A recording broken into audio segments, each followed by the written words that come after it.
return of Rayni Williams. All hail the Queen. I love your title. You had some major sales this week, and I didn't know if we could talk about them, but this sale of the Beverly Hills mansion at Hillcrest? Yes. What happened with this sale? I know it was on the market for a while, and then you and Brandon brought it over the finish line. What can you tell us?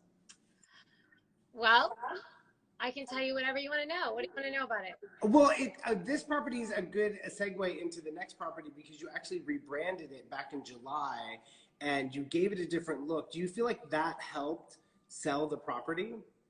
You know, I think it's like rebranding is like fashion. It's always being updated. And I feel like rebranding is always bringing fresh energy. And, you know, I love energy, and I feel that energy creates more. And it's a really important aspect of selling homes. That's why you'll go into a home that isn't selling and it feels like the energy feels stale or bad energy, as they say, that maybe like a sad home or a divorce or like somewhere where someone died. The reason why sometimes energy collects and it becomes in the fabric of the property. So switching things up can really. And that makes sense because you also switched it up for 1010 Hillcrest, which we're going to get into. But this sale, how important was it for you to sell this house? Because you did have the listing for a while, and I remember you saying you're going to sell this house no matter what. It was because it was a really hard sale, and it was hard for a multitude of reasons. But at the end, I feel like all of our hard work paid off. And I used to say to you, I don't know what lesson I have with this property, but there's a lesson behind it for me, because it was a property where I brought a lot of offers to the seller and he wouldn't take them. That's very frustrating. And then to end up selling it for less than the offers that you brought is very frustrating. And then 2 weeks before my buyer bought it, because I double-ended this, it fell out of escrow. That's incredible. You double-ended that. That's insane. But prior, it fell out. I mean, I lost years of my life because I have gray hair. This is all fake hair right now. Yeah. But you double-ended it. Don't you feel like it happened for a reason then? Everything happens for a reason. There's no mistake. There's no accidents. You know, this life that we're doing here, it's all purposeful. There's either a lesson, and if you don't learn the lesson, you get to repeat. And I don't know exactly the lesson behind this, except it was perseverance. And I think you even told me that, because I was sad when it fell through 2 weeks prior. So sad. And I said, I don't know what the lesson is in this deal. Like, why is it so transact on this property? But if you're an agent and you never give up, you will succeed, and you will transact, and you will fail if you stick to it. You know, God willing, you can keep the listing. I mean, I had this listing for almost 3 years. Exactly. The perseverance on this, I remember it would fall out and I would say, you just keep going. You keep going. And then in the end, you double end both sides. So like, there had to be a patience lesson. I love that you saying that, because a lot of agents out there right now need patience. But my grandmother was an Italian Martha Stewart from Italy. Yes. Like, she was in fashion, and she wasn't super like warm and fuzzy. This particular Nona, I had two. One was like the loving Italian Nona, and this one was the chic Italian Nona that really smoked long cigarettes, and she wore beautiful French twists and caftans, and she was very over the top and chic. But her Christmas and her holidays were like the best of the best. And even like to this day, I still feel like going into her home with the crispy snow and like the beautiful, it was just incredible. And the food that was all, you know, homemade, and like that feeling I still get as an adult. And I still love Christmas for that reason. And my birthday's the day before, because Christmas Eve, and we always had like, you know, special meals. So there's an Italian meal that we eat on Christmas Eve, which is fish. and something called banya calda, which is like this amazing Do garlic. you and do you do those pass that Yes. down to your children now? Yeah, and I do a very big Christmas Eve party every year. You know, this year it's going to look different, but I'm still going to do it. And I even know if you it's do just that for my family. so much. I'm going to go look at 1010 Hillcrest, which is the John Elgin Wolfe design that you redid. So first of all, here's the exterior of the house. And I know this house is so important to you because it's the crown jewel of Trousdale. Yeah. But you recently redid it. So I'm going to show you before of the living room. Okay. And you tell me what you saw needed to be redone. Going back to the theory about energy and rebranding is ever present in this theory, right? You have to create energy. And this home was done by Donna Livingston. They were the second people to own it. Norman Perlmutter and Donna Livingston, who's a very famous designer, really talented. She was married to Norm Perlmutter and they owned it. And they bought it off of Mr. and Mrs. Trousdale. And Donna did a killer job. The woodwork, everything that you see in this house that you're showing is impeccable, okay? But when the market's not responding to it because times have changed and because looks have lightened and freshened, then you have to pivot. And we tried it out. We actually brought a really great offer to this property, and the seller wasn't willing to take it when we brought it. So we said, listen, this is a huge asset for you. This is a big investment. Why don't we invest some money into recreating the look? And that's what we did. So what we did was we took a note out of Ellen DeGeneres' book, let's just say, for an example. Okay. Ellen DeGeneres had a gorgeous John Wolfe up the street on Maytor, which is it was a very famous house because it was like this jewel box, this little tiny under 4,000 square feet, I think. It's like 3,800 feet. In Trousdale. In Trousdale, on Maytor Place, next to Hedy Slimaine's, the house that I have. Hedy Slimane is the designer of Saint Laurent. Was the designer of Saint Laurent. And that right next to that was Ellen's house. She did this woodwork in a beautiful white. In all of the homes that Ellen and Portia do, they do this sort of fresh aesthetic on an old home. Mm-hmm. So we took a note in that book, and we took a note from her rule book, and we convinced the seller, there you go, voila, to lighten it up and to spend a little money in the investment. So it looks incredible. Yeah.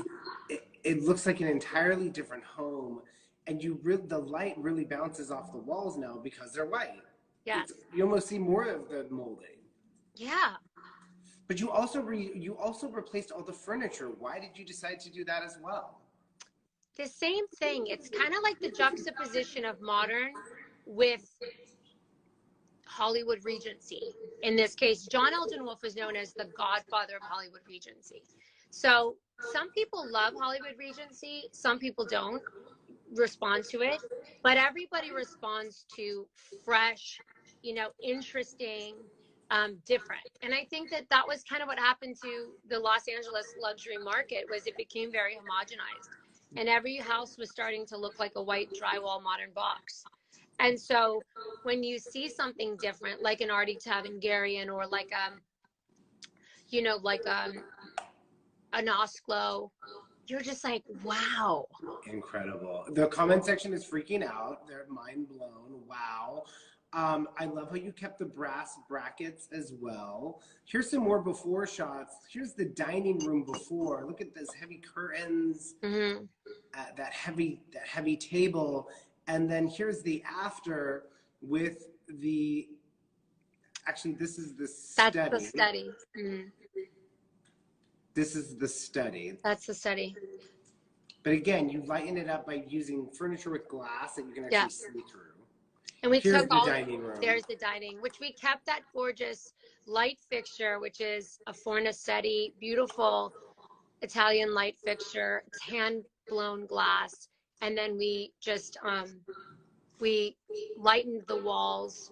And we got the seller to just understand that sometimes you have to spend money to make money. And in this case, it's going to come back to him tenfold, because this is allowing the visual, which, you know, buyers walk into homes and they need to do a couple of things. They need to do, number one, they need to be able to see themselves living there. Mm-hmm. And then number two, they need to be able to visually be stimulated.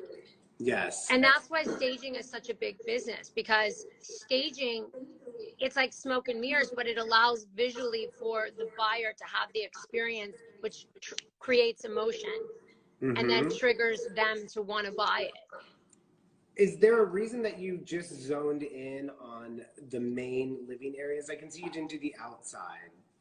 You know, you know what we did, Alex? We painted the outside white, the brick.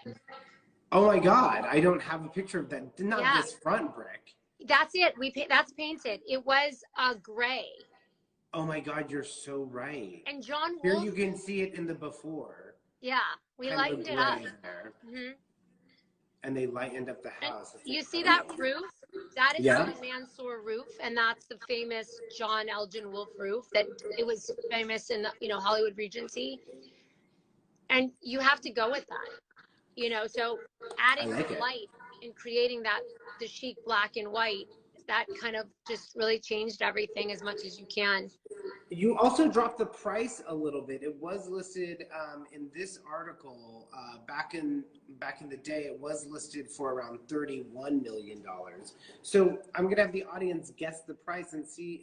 So you gave it a fresh look, a new price, a new story to tell, and has that increased the showings? Audience, you can guess the new price for this incredible John Elgin Wolfe.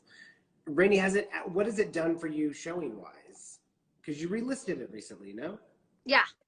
Okay. Pricing is everything in this market. And anybody that's selling a lot in this market, like we are, will attest to that. I mean, pricing is everything. If you're overpriced slightly, it really affects you. Because people are hesitant to spend money right now. It's an interesting time where the stock market's doing really well and secondary markets are doing very well. So LA can be a secondary market for somebody, and the stock market, they might be making a ton of money in the stock market and want to repurpose that money into a tangible asset like real estate. So these are two wins for us in this luxury market. But people can't travel or aren't traveling really. So we've lost our foreign buyers. So we're relying on our locals. And there are a few people that are traveling here and there. But for the most part, 60% of our market was driven by foreign buyers.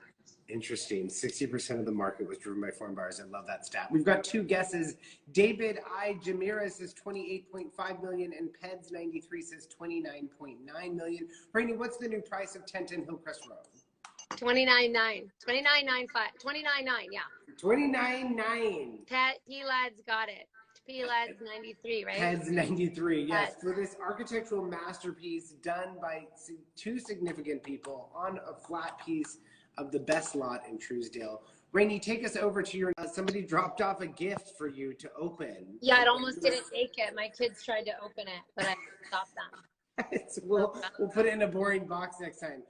We're gonna, we thought this would be good for you because I noticed when I was at your house, you guys have a lot of books by your bedside table. Do you read before you go to bed? I do. I love to read. Okay, great. Well, this was a book that I thought would speak to you. Okay.